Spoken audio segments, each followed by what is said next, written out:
Imagine going on Shark Tank and you're talking to Mark Cuban and he goes, so what's your acquisition cost going to be? What's this? What's that? They go through the whole thing and you're like, well, we're just going to make a lot of calls. Right. Hey, Craig. Let's get into some coffee talk. Hey, I love it. I love doing some coffee talk. Well, talk about what? Dogs, daughters, whatever. It's coffee talk. Coffee talk. Oh, well, hello, Mr. Jason. Well, hello there, Mr. Craig. It's been forever. Has it? No. But you wanted to bring up something. Did I? Yeah. You had a meeting yesterday. I did. With the elite that you wanted to talk to me the about. Elite Dudes, which is my favorite Wednesdays. Well, and if it's not Thursday today, then it wasn't yesterday, but it was awesome. So, man, we had a bunch of people on there. Yeah, let's dive in. A bunch of people on there, and I posed the question, what do we need to measure? I'm curious, because you weren't on there, Mr. Jason. What do we need to measure? Activity, the activity that leads to the sale, not that's one of the things. The sale. One of the things, yeah. Okay. What do we need to measure? It's one word. Your child's foot, if you're buying them shoes. Mm-hmm. Not that. That didn't come up. Okay. That didn't come up. Everything. Oh, boy. I see what you did there. You tricked me, and you're right. I tricked you. We need to measure everything, right? Especially if you're going to spend money to acquire new business, right? Yep. One of our favorite marketers loves to say, and I think that it's true, he says he, because he just is that way. He who can spend the most to acquire the new business wins. Well, what does that mean, Mr. Jason, in your mind?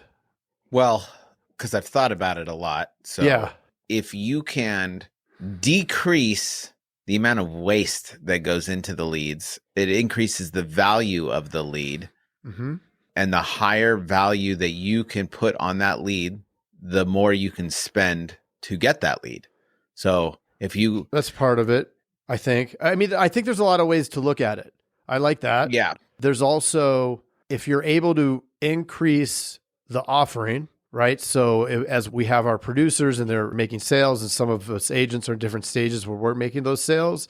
Mm-hmm. If we're not just going, oh, you have this coverage, I'm going to match it and blah, blah, blah. And you actually understand what they need and you give them all of these things, you can actually increase the value and price of that package that you're offering, right? Which when that's higher, now you can afford to spend more to attract and capture that client too. Right. So I think there's two sides of it. You're talking on the expenses side and I'm thinking of the revenue side, but either way, right? That's two ways that you can increase profitability is either increase revenue or lower your expenses. So, we're just, that's why we're such good partners, looking at it from two different angles. But there's so many facets. You can increase the email open rate. It can increase sales maybe 1% there, right? Yeah. And then all of a sudden for every, or 2% or 3% or whatever it may be, then all of a sudden you're closing more deals because you increase that open rate, or text messages or phone calls or whatever it may be that helps that lead become a customer, decreases the lead cost. There's all those buckets to measure, including what you're saying that why buy one thing? If they're at the grocery store, they should buy 10. So if your agency has multiple things to offer, if you have some sort of pipeline in your agency, whether they do it on the front end of the sale or the back end, if you can increase from 1.5 policies to 2.4 policies per sale, dude, you're making a crap ton more money per sale, which means 100%. You can spend more on leads. Right. And I mean, that's interesting you brought up the grocery store, because think of going to Circle K or QT or 7-Eleven, whatever you have in your area. What's a QT? Right? Quick Trip.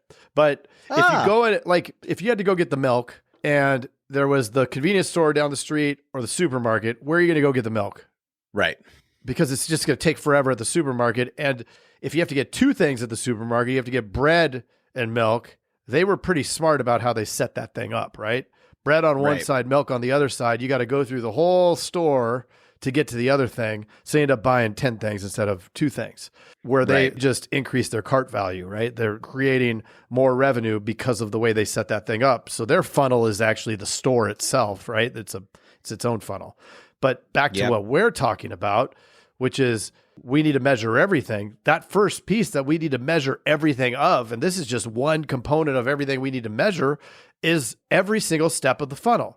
Because if you don't track how many dials were made, you don't track how many leads came in and what the costs were of those, that's two different things entering the top, right? Yep. Then you don't track your contacts, and then you don't track the transfers to your team, and then you don't track how many of those actually connected or failed. And then you don't track who qualified and who didn't qualify, and you don't track who sold or how many quotes were done and then what sold.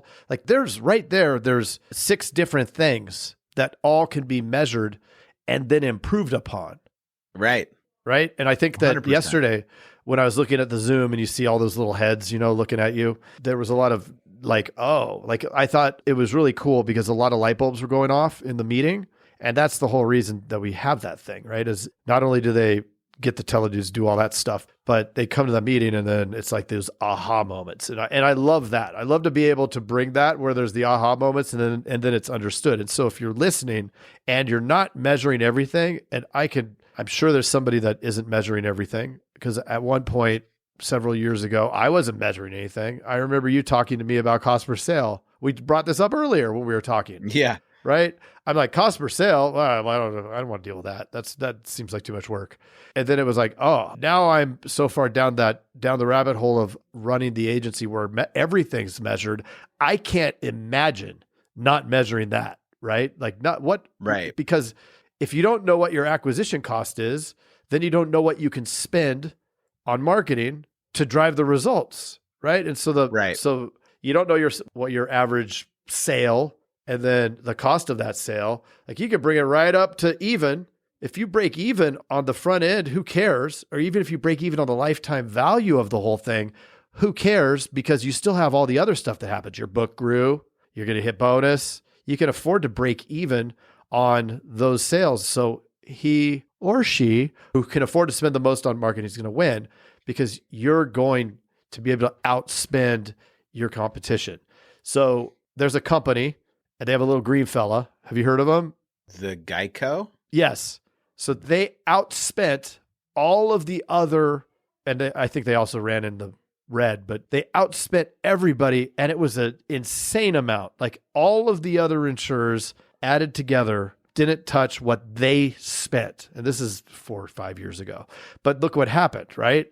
Because they figured out their cost structure that they could afford to outspend everybody, they then took over market share, which is pretty rare that somebody that's behind in the market can overtake the majority of the other people in the market, right? Coming to the market after everybody. So pretty interesting, right? Yeah. And I think one of the things about the measuring thing is don't expect, like, whatever you want to improve has to be tracked and measured. Yes. Don't ever expect anything to improve without some sort of tracking and measuring component. Yes. Otherwise, nobody does it. Like, think about, no one would fund a business that's not tracking and measuring the thing to grow or whatever. You know what I mean? Because then it's like, what would that investing conversation be? Well, we're going to really hope that this company grows, and we're just going to make a ton of phone calls. So it should be good. Don't worry about it. Invest. Imagine going on Shark Tank and you're talking to Mark Cuban and he goes, so what's your acquisition cost going to be? What's this? What's that? They go through the whole thing and you're like, well, we're just going to make a lot of calls. Right. No. Yep. What? How many? How? Who's going to make the calls? How many calls does a lead require? Like all of the different things that we've now, I think, mathematically been able to calculate are like, it blows my mind that there was a time when none of that was even part of the repertoire. Right. It wasn't in my... So it's nuts. But, there's a whole lot more, but we already hit the 10-minute mark. So why don't we talk about some more of this on the next Coffee Talk? What do you say, Mr. Jason? And that's a Coffee Talk.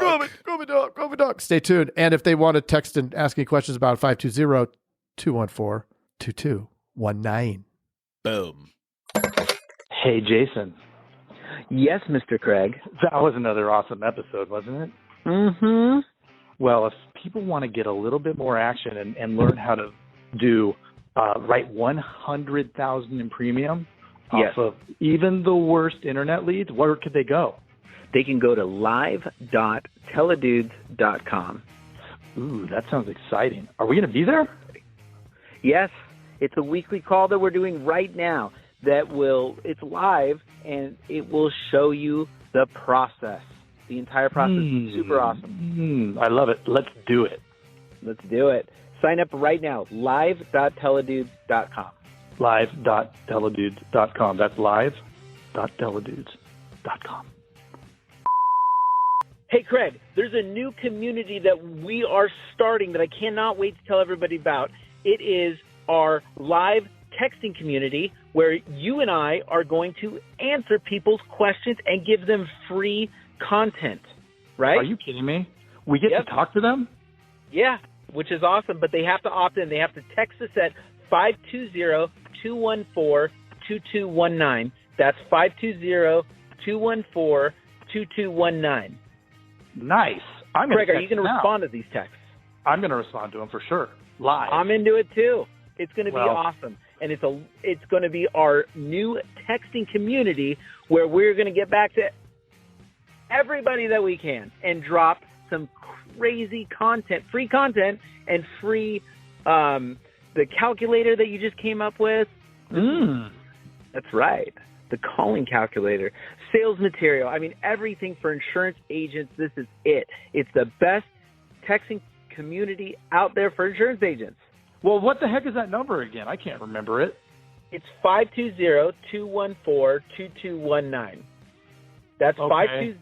520-214-2219. I love it. I'm going to text it right now. 520-214-2219.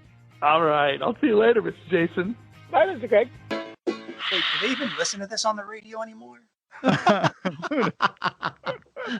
love it. I love it. Nice. All right.